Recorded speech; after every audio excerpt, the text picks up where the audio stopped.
All right, real quick before we get started, I was talking to someone who just finished a postdoc at MIT about my little soapbox pitch about debugging as an important skill and learning objective in this course from last week. And the first thing he said was, oh yeah, that's what we ask undergrads when we interview them for the lab. Do you know how to debug? So if you didn't believe me last week, please think of that as something that can literally help get you a job and help differentiate you from other mechanical engineers, knowing how to debug an electromechanical system and not just a purely mechanical system. So, and we're going to again so there's the immediate objective of making your life easier when you're building your robot, and the kind of longer term objective of having that as a life skill. Okay? Today we are going to be talking about impedance and filters.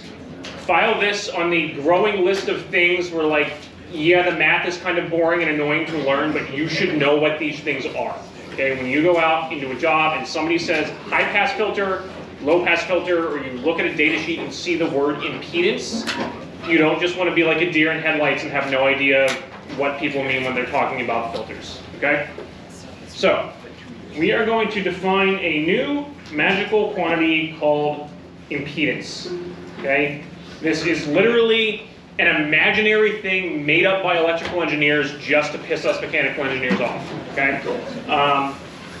And we deal with real physical units. There are no imaginary newtons or imaginary meters or anything.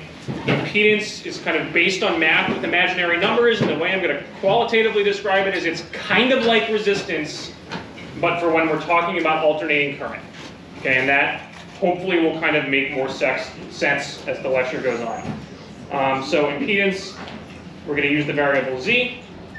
We are going to define it mathematically as voltage over current. And you might look at that and go, well, wait a minute, how is that different from resistance, right? I have V equals IR, so I can rearrange that. R equals voltage over current. Like, isn't impedance just resistance? As we'll see in a minute, for a resistor, yes. But for capacitors and inductors, no. So we've talked before about how Ohm's law only applies to resistors, right? You can't apply Ohm's law to a capacitor or an inductor. You can apply this impedance equation to a capacitor or an inductor and ask, what is the impedance of a capacitor? Okay, so that's where we're headed today, and then that makes, depending on how far we get, the math for filters easier. Okay, so we're going to demonstrate this for a resistor first, and this is going to seem kind of silly and redundant, but then, trust me, it makes more sense when we get to the capacitor and the inductor. So I think I drew this last time. We are going to have an AC voltage source. Right? So this is a circle with a little squiggly line in it. That means that if I were to hook an oscilloscope up and look at that voltage versus time, it's a sine wave going positive and negative about zero. Right? Somebody at some point in the history of electrical engineering decided, okay, we're going to use the Euler's identity convention and call that AE to the J omega t, where A is the amplitude and omega is the angular frequency in radians per second. And we're just sort of kind of using that as the convention for representing this wave and ignoring the imaginary part. So this is a totally real wave, right? These are real volts. Last time I wrote down Euler's identity, and there's the whole complex plane real and imaginary component. This is just the convention they chose to represent that. There's no such thing as an imaginary volt. Okay, there's no like out of the plane imaginary component to this wave or anything. That's just how they decided to write this notation instead of writing out a sine function. Okay, so we're just taking that for granted and dealing with it if we don't like it. Because again, that ideally kind of makes the math easier later. We are just going to hook this AC voltage source up to a resistor. So we're just driving a resistor directly with an AC voltage source. And I want to figure out, okay, what is the impedance ZR? Impedance of a resistor. Okay, so I just wrote down my definition of impedance as voltage over current. Okay, my resistor is just connected directly in parallel with my AC voltage source. Right, so I know the voltage across the resistor has to just equal the voltage of that source. There's nothing else in the circuit. And since I just wrote down this definition, that's AE to the J omega t over I. And then, again, for Ohm's law, I know V equals IR. So I equals V over R. I can substitute that in there, but again, I know V is AE to the j omega t, so I get AE to the j omega t over AE to the j omega t all over R. The AE to the j omega t's cancel, the R flips up top, and I just get R. Okay, good. So that, again, seemed pointless and just a mathematical, like redundant mathematical exercise and canceling things out.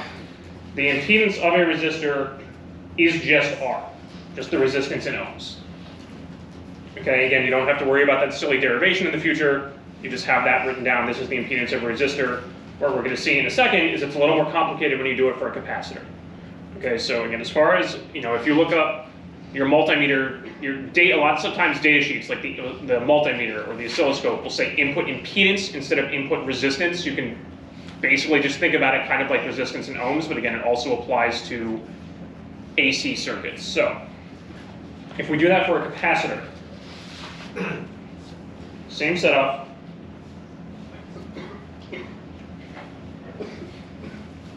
We have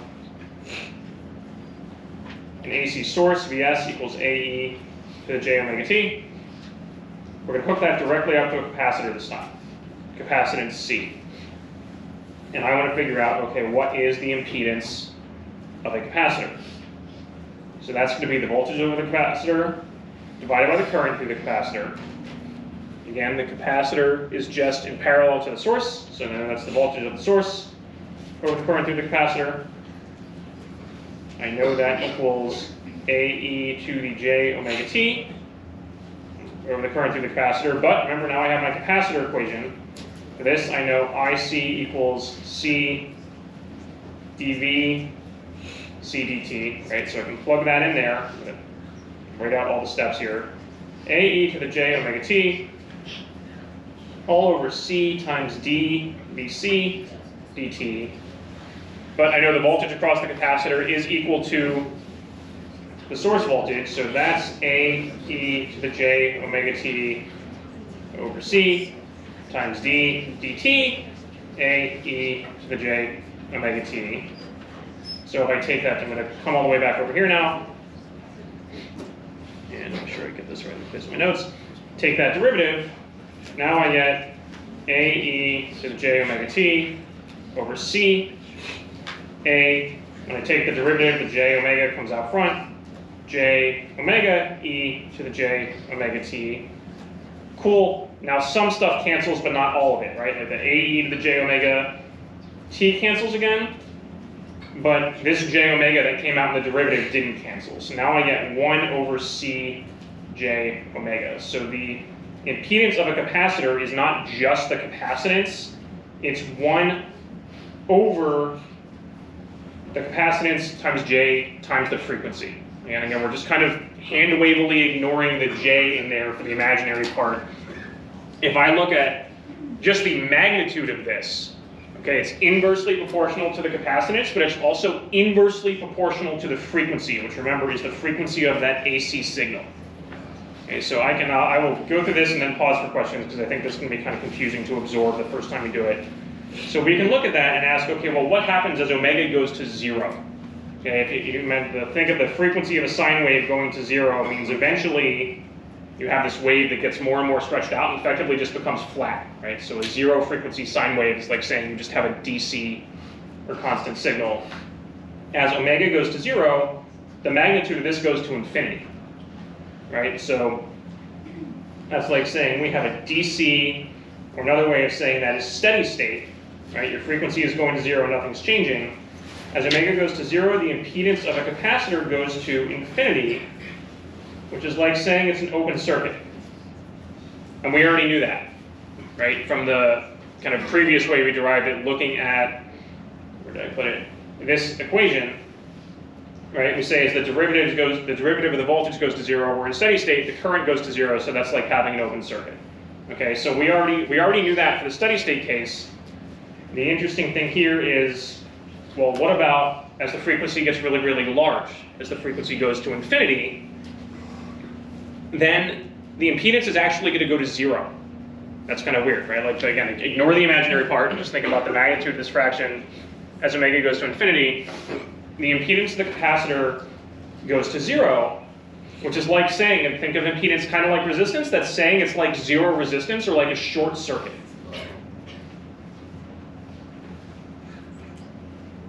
Okay, so if we compare what we got for the capacitor here, again, back to what we got for the resistor, the impedance of a resistor isn't frequency dependent.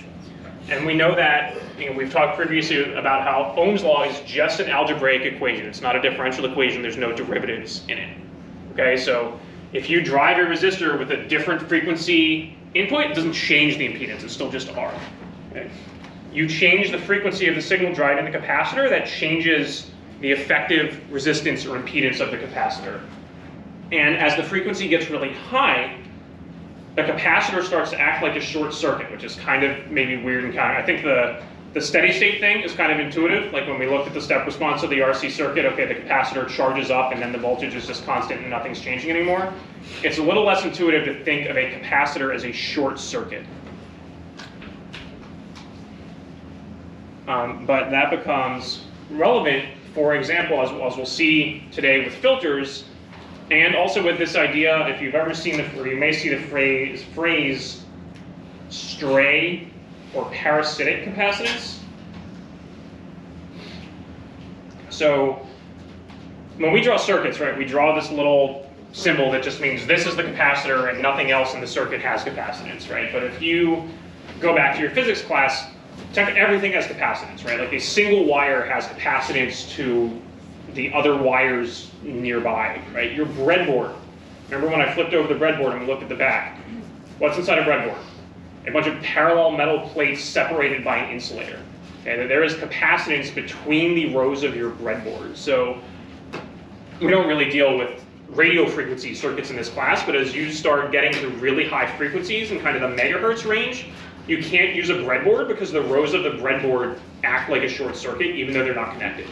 Right? So we think of a short circuit as two wires that are literally kind of welded together, creating a physical short circuit, but then there's this weird idea that even though the plates of a capacitor aren't connected at high frequencies, they can act like a short circuit. So again, I think that's kind of a counterintuitive, or harder to visualize, but that's kind of the result of looking at this. Okay, let me pause here and ask if any of that made any sense at all. Room full of blank stares. Cool. No, I see some no's, did not make any sense. Okay, maybe I should make up a poll. All right, hold on, I'm gonna make up a poll everywhere real quick.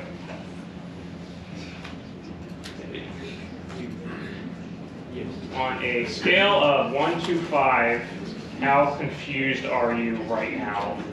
1 equals not confused at all. 5 equals totally confused.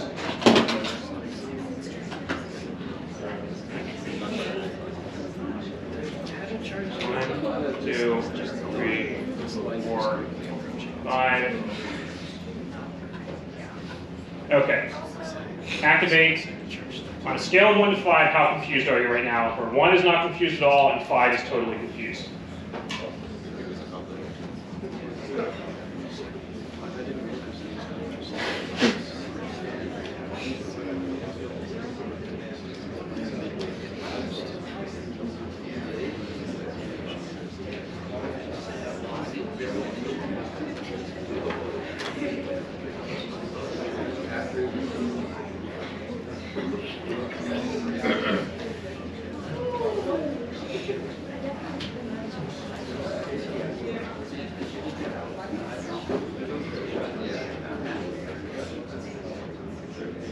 Okay, we're at 95-ish responses.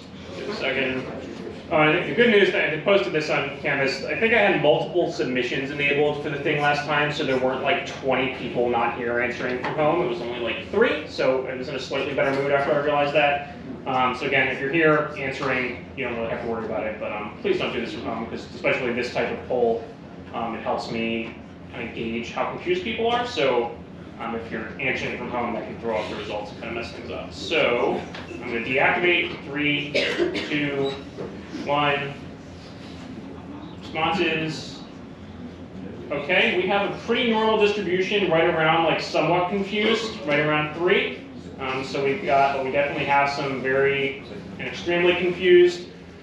Let me attempt to think of a more intuitive way to explain this. But I don't know, it might actually start to make more sense when we look at a filter that has both a resistor and a capacitor. Let me pause for questions first. Like, if you're confused, what could I say that could possibly help explain this very abstract concept better? Or just a mechanics question about like anything I just did with the math or something? Yes? Yeah, so isn't like a very high magnitude C just means like a strong inductor, so I'm not sure what it means. Wait, sorry, could you repeat that from the beginning? So the ZC value, yes, if that's very high, it doesn't mean that effectively it's just a very strong inductor. We are going to talk about inductors next. I don't know if you can think of it as, if the ZC value is very high, can you think of it? Yeah. I don't want to give away the inductor part yet, so let's talk about that when we get to inductors next, but I don't want to like spoil that. Okay. For people who are confused, like what, you got to give me something, like what doesn't, like I need to know what doesn't make sense so I can attempt to explain it. Yes?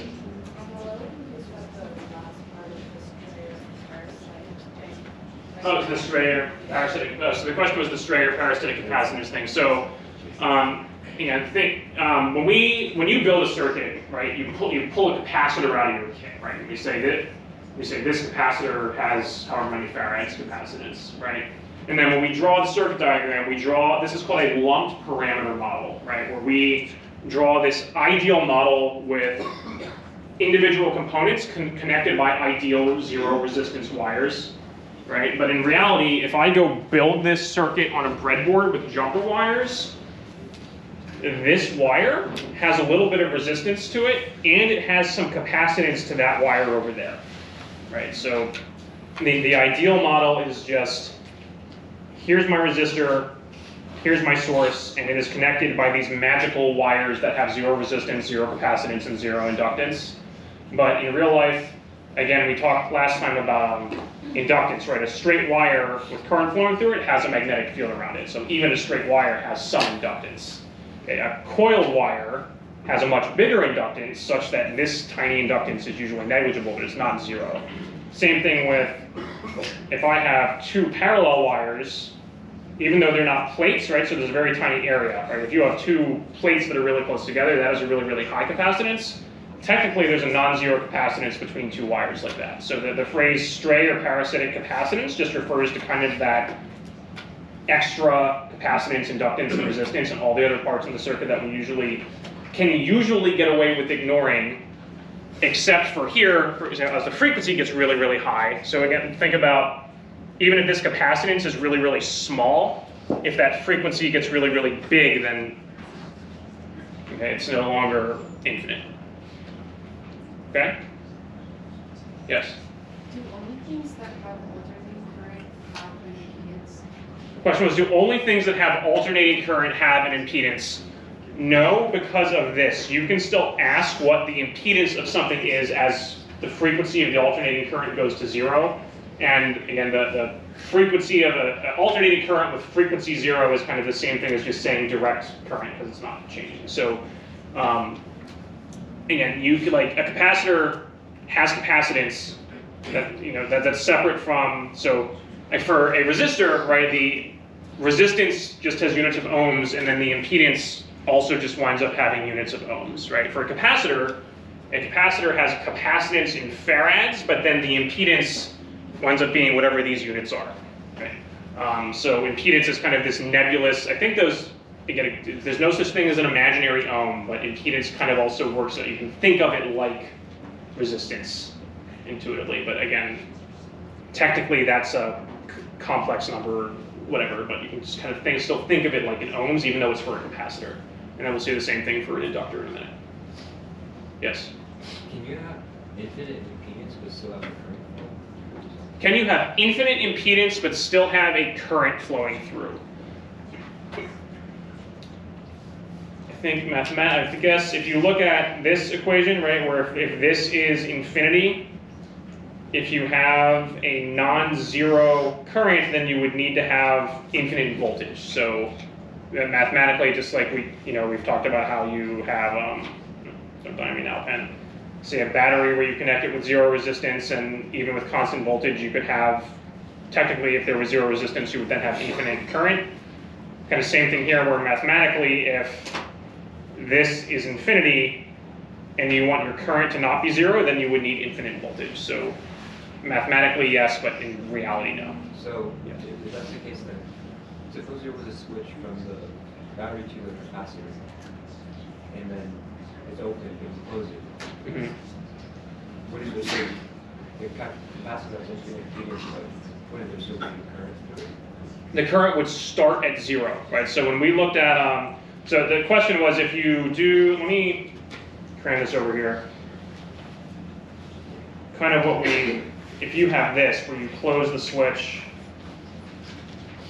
like that, in that ideal case where there's no resistance, you're correct. Technically, the moment that switch closes, the capacitor just goes immediately to the battery voltage, which would require infinite current, right? But in reality, again, with stray or power, there's some little bit of resistance there, so there's going to be, if we look at the RC time constant graph, we graph this with voltage on the y-axis, but you can also graph it for current, right? So it would start at some value and then go off to zero as the capacitor charges.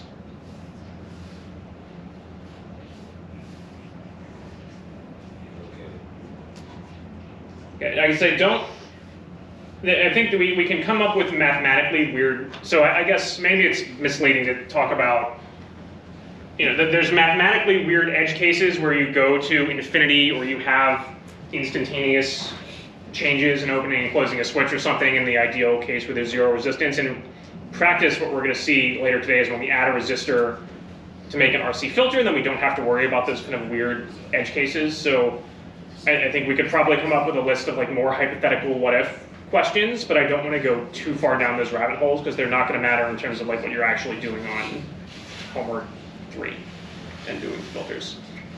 Okay. Yes? Practically, is it possible to have infinite impedance, or would we never have omega equal to 0, and it will just be very close to 0? So you can, I guess, For DC, you can have a DC signal, right? You can just hook up a battery that's constant. So, and if the capacitor will eventually charge and no current will be flowing, right? So it's practical. You can have infinite impedance. You can't really have infinite frequency. And if we're talking about, when you say practically, you mean physical in the lab, right? You can have DC because you can just have a constant source. Even if you close a switch, so the example of closing a switch, right? That is very, very high frequency, but it still doesn't take zero time. It still takes some non-zero amount of time. So, or function generators in the lab can go up to the megahertz or tens of megahertz or something for the really expensive ones, but you can't get infinite frequency. So you can and I think that the extreme is going to be closing a switch, where it's this very, very fast change, but it's not actually infinity. So when I talked about radio frequency stuff on a breadboard, the capacitor is going to start acting like a short circuit, but again, even just go back to just thinking about the resistance case, right? Even if I take a wire and just connect 2 points, mathematically, it's not actually zero resistance, right? There's some milliohm resistance to the wire. So in reality, you're not going to have those extreme, zero resistance or infinite frequency cases. Okay. Yes, sorry. Is resistance just a form of impedance? So resistance, impedance is resistance for things that are not resistors. So the question was, is resistance just a form of impedance, or impedance is resistance for things that are not resistors? Honestly, I think we would have to dig into the history of electrical engineering to figure out which term got invented first. So I honestly don't know as to whether because I think that throughout, I am blanking on a good example, but there are, in your engineering classes, there are lots of times when you will learn one simple rule. I think if Kirby was here, I could get him to give an example about fluids, right? Where you learn some simple equation, and then you're kind of oh, this is just a special case of Bernoulli's equation, or whatever, where these terms drop out or something. So you could say that like, yeah, resistance is just a special case of impedance where it's not frequency dependent. But if you go back, like Ohm's law is named after a guy named Ohm, right? So like if he discovered that first for ohmic materials before they then figured out the impedance thing, I think at this now, since you were like learning about both, like yeah, you can think of resistance as just kind of a special case of impedance. Okay. Again, I know that, so I'm assuming this is, in system dynamics, did you do RC or RLC circuits at all? Or did they drop that and only do like spring mass damper and thermal? Because they're used, yeah, so was that a yes, they dropped RLC? Okay, so you didn't see anything like this in system dynamics? No, okay. Okay, so again, get mad at the electrical engineers for inventing it, not me, but the point we want to get to is using this for high and low pass filters. Okay, so let me do this for inductors next, and then once we know just what the equation for the impedance of a resistor, a capacitor, and inductor is, again, you put that on the list of like, okay, if I ever need to go look that equation up, I have it boxed in my notes. You're not going to have to do the derivation again, but again, as an engineer, like you should have an underlying knowledge kind of base that's different than somebody just Googling the equation, right? You should have some grasp of the underlying physics and kind of where that came from. So I'm not going to force you to sit down and do that derivation again on a homework, but I didn't want to just write this equation down and box it and be like, take my word for it. Okay? So let's go to the same setup for an inductor. Okay, so I still have my sinusoidal voltage source. I'm going to connect that to an inductor. Remember, that's an inductor, not a resistor, with the squiggly lines, not the zigzaggy lines. A e to the j omega t. I know I want to know what's the impedance of my inductor. Okay, so it's VL over IL. And I know my inductor equation, which is voltage across an inductor equals L DIL dt. Okay, so following the same procedure I just did for the capacitor, we're going to do this one as a pole everywhere, figure out what the impedance of an inductor is. Let me find the right, it's not activated yet. Okay. Activate. You can, so this is multiple choice, but you can probably guess, I basically gave this away with the other, what we just talked about. Again, Ohm's law doesn't have a derivative in it, so it's, the impedance does not wind up being frequency dependent. Capacitor, the equation does have a derivative, impedance winds up being frequency dependent. So I was too lazy to do the LaTeX code for this, so the W in the answers is omega. So you can probably kind of rule out some of the answers just based on the expectation of frequency dependence. The question is, which one of these do you wind up getting if you do the same thing to figure out the impedance of an inductor? Okay?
Okay, we are around 100 votes, but I think there's almost like 117 people in here, so I'm going to kind of give a hint to keep you moving if you're stuck. So first, remember the inductor is just in parallel with the voltage source. You know the voltage across the inductor has to be equal to that AE to J omega T. And then again, that's over the current through the inductor. In this case, we have the derivative of the current in that equation, so you actually have to take, this was the little extra step we didn't have to do with the capacitor. Hint if you're stuck, take the integral of both sides of that equation, right? And then you can plug into the current. So give it another minute if you're still working on that, or if that's not how you did it, you might want to recheck your work. But take the integral of this equation to get the current, and then plug in there and see what you end up getting for ZL.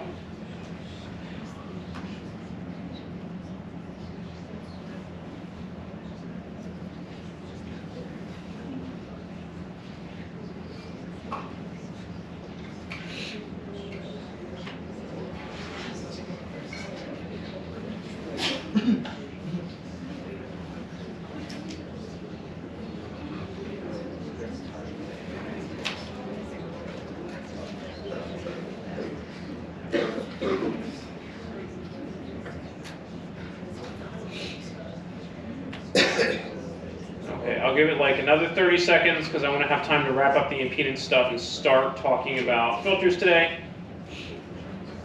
So 20 or 25.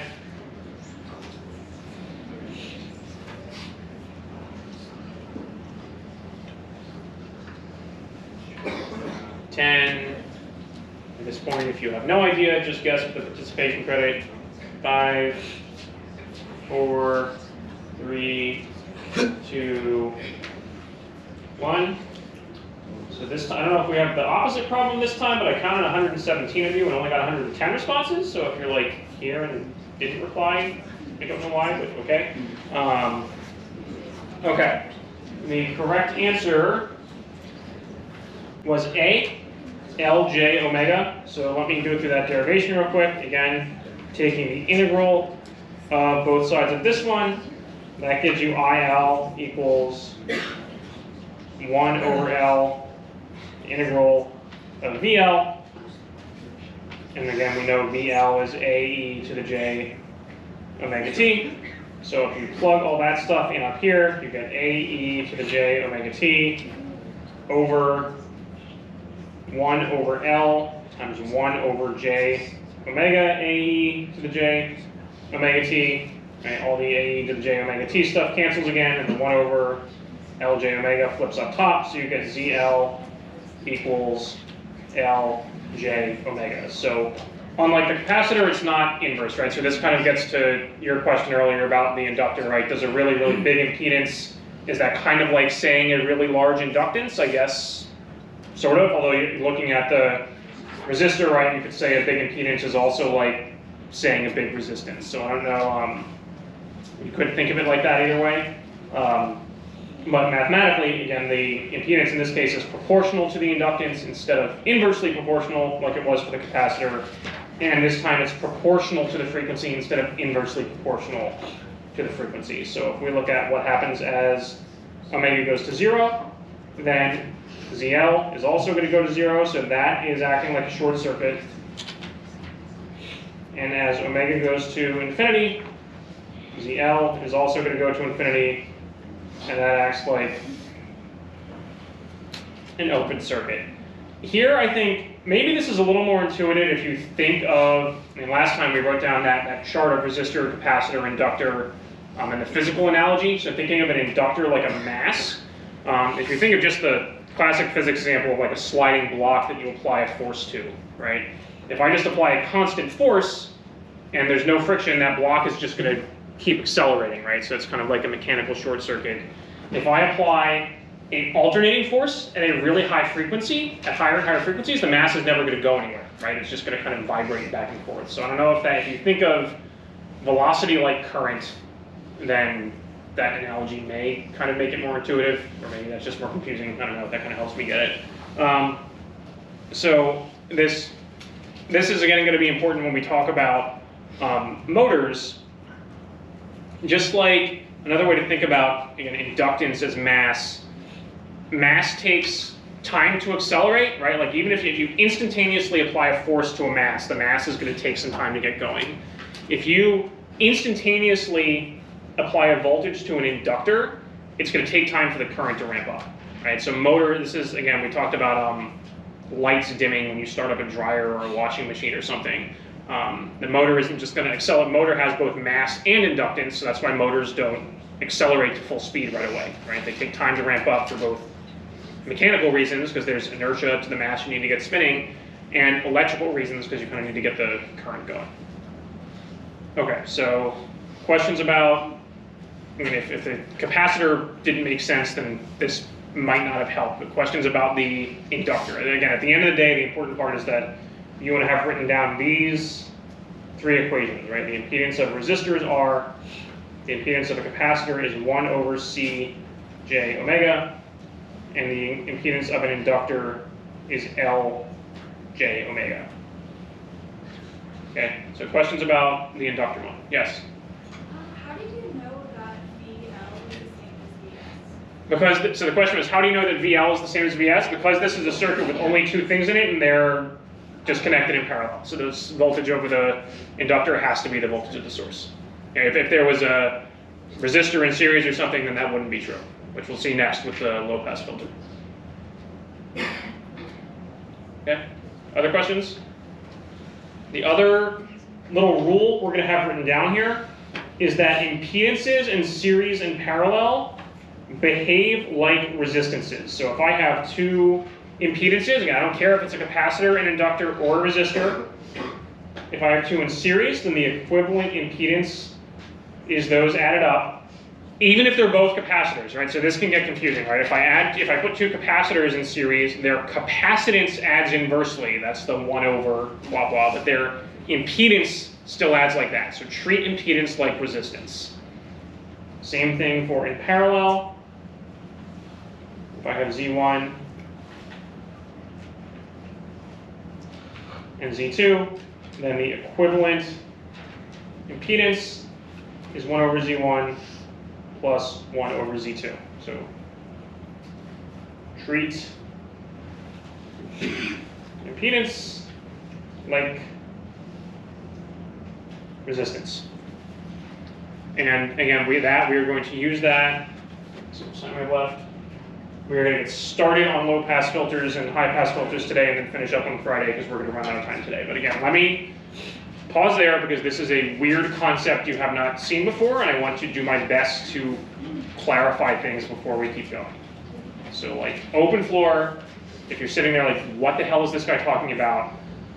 Now's your chance for me to attempt to explain it better. I don't believe you. We're good? No questions? Yes, back there. So in general, is it the magnitude of the impedance we care about because we have purely real ones and purely imaginary? Yeah, so the question was, in general, is it the magnitude of the impedance that we care about? Yes, because I should have mentioned this. In this class, we are kind of ignoring phase differences. So that is actually a good kind of little aside. So I've been drawing sine waves. And as we will see, this is kind of a preview of what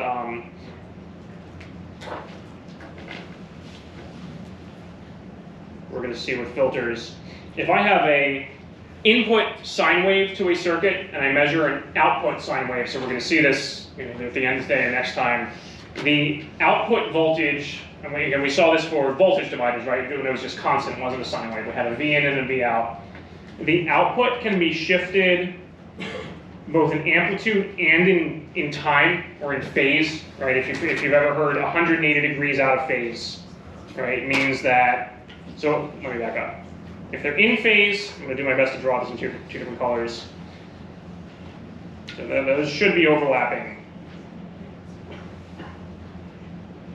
In phase means the signals overlap, there's no lag between the input and the output.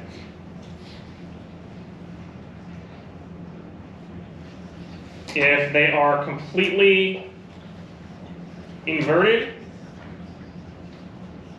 like this.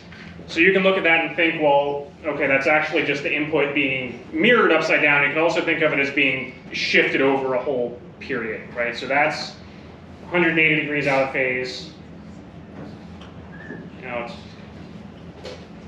And then in between, this one is kind of harder to draw properly, but it can be like this, where it's kind of the output again. Where here, where the blue is the output, and red is the input. That's 90 degrees out of phase. And then this you should have seen in system dynamics with Bode plots, right? Okay, so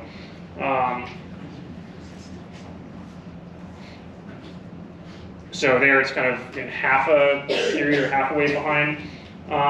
You might also see this represented, and going back to the real and imaginary plane here, as what's called a phasor diagram,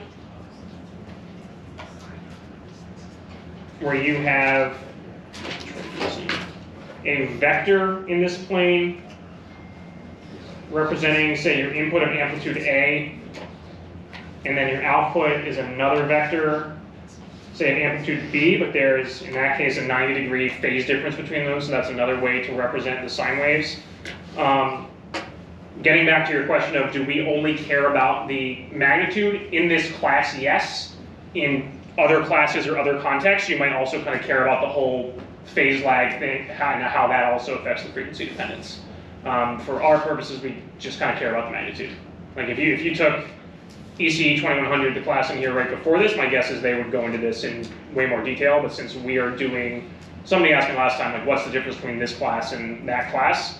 That class doesn't have a microcontroller and robot component to it. So like if you get here early enough, well, that professor is still talking to students about questions they have. It looks like they're still just on resistor networks right now, like they haven't even gotten to capacitors yet. So we are going through the circuit stuff faster so we can get to the fun part, which is the robot, but that means we have to cut some of the material. So again, I did a lot of just kind of glossing over frequency dependence and phase stuff there, and this whole part, right? Like I said, just kind of ignore the imaginary component. We're just looking at the magnitude. That was ignoring all of this. Okay.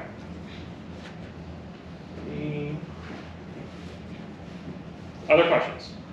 Yes? So do we basically use impedance instead of like resistance in AC circuit analysis? Yeah, so the question was, do we basically use impedance instead of resistance in AC circuit analysis?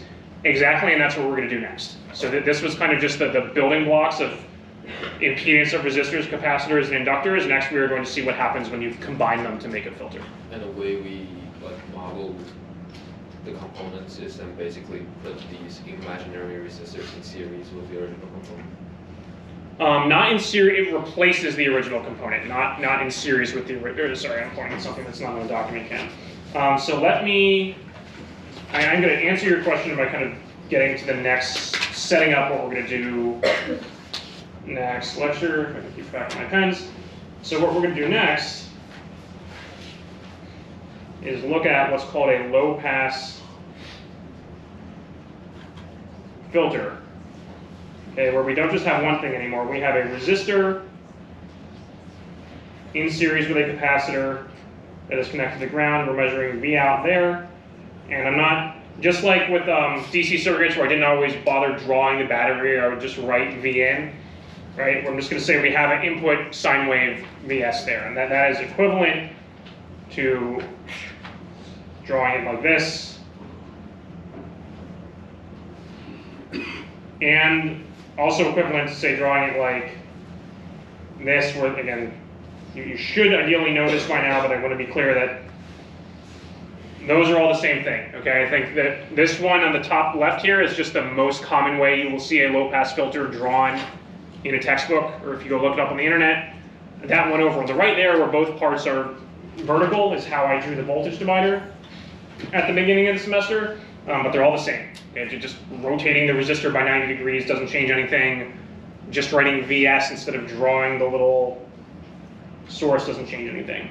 So what we're going to do in the next few minutes and then continue next time is look at this and say, okay, I have a resistor R, a capacitor C, but now I'm driving this with a sine wave, right? Before we looked at what happened if I did this with a step change, so either a square wave or closing a switch. But we can model that as ZR,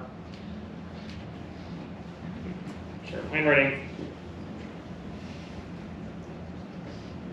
We are going to model, and I think this answers your question, we are going to model this circuit as this. So it's, you're not putting like an extra impedance in series with the R, you are replacing or modeling it with the impedance of the resistor and the impedance of the capacitor. Okay? So let me see how far we can get doing that in 4 minutes, and then we will continue it next time. So our objective in analyzing this is, again, to get the frequency response.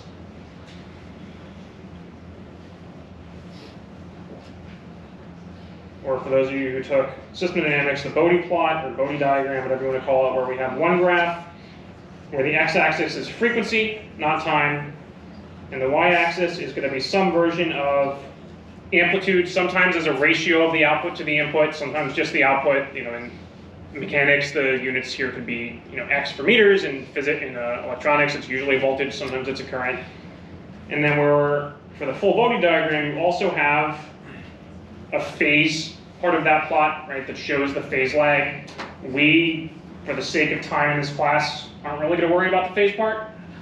Clearly, for mechanical things, that phase can matter a lot, right? Like if you have two different parts that are moving out of phase with each other.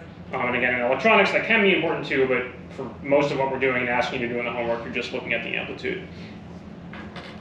Again, I kind of talked a second ago about, just redrawing this real quick, we're going to have your input, and then you can have the output, which is lagging behind the input in phase and shifted in amplitude, right? So this is kind of representing that in the time domain, where the x-axis graph there is time. This is representing it in the frequency domain. So we are going to analyze this circuit using impedances. Again, we know from the earlier notes, ZR equals R, and ZC is 1 over C J omega. And what we're going to see next time, because we're going to run out of time to do it today, is we are pretty much going to analyze this circuit just like we did with the voltage divider when it was just resistors and resistance, right? So we know that impedances in series add. We also know that KVL and KCL still apply.